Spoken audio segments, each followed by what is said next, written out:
previously, both my opponents did state that it would be more difficult to work with an opt-out system than an opt-in system because the hospital would have to ask for consent from the family in order to get these organs. But what they failed to tell you is that in an opt-out system, they would ask you basically just a yes or no question. Do you want to donate or not?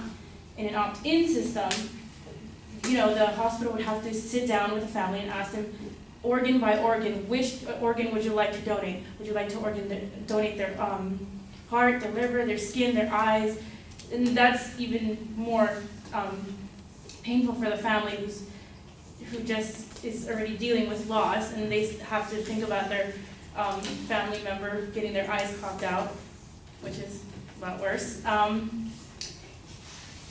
My opponent also stated that that it's not right for the government to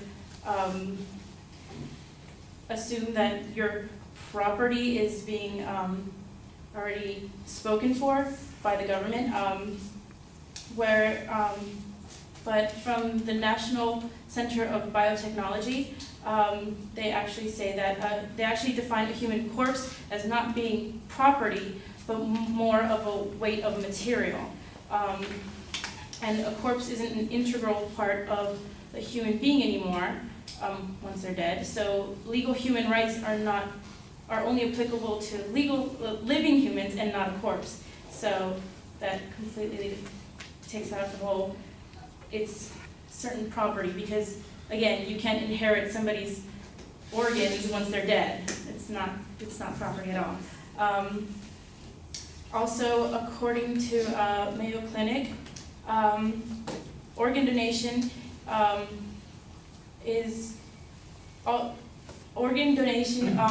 by a lot of most major religions.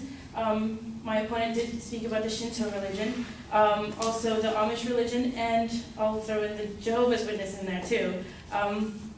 The Jehovah's Witness is only 0.7% of the population, and the Shinto and the Amish religions, they were so obscure I couldn't even find any information about what the actual percentage was of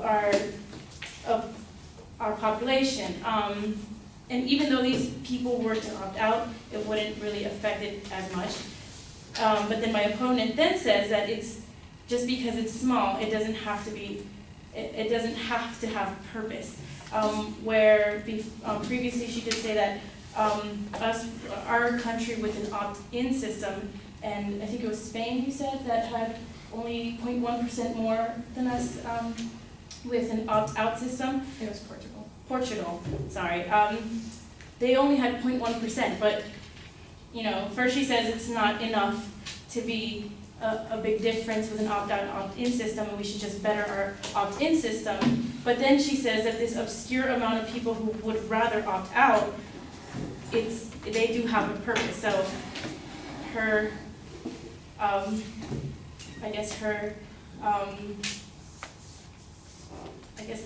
the way she's putting it, the significance of who gets to live and who doesn't isn't, correlating enough. Yeah.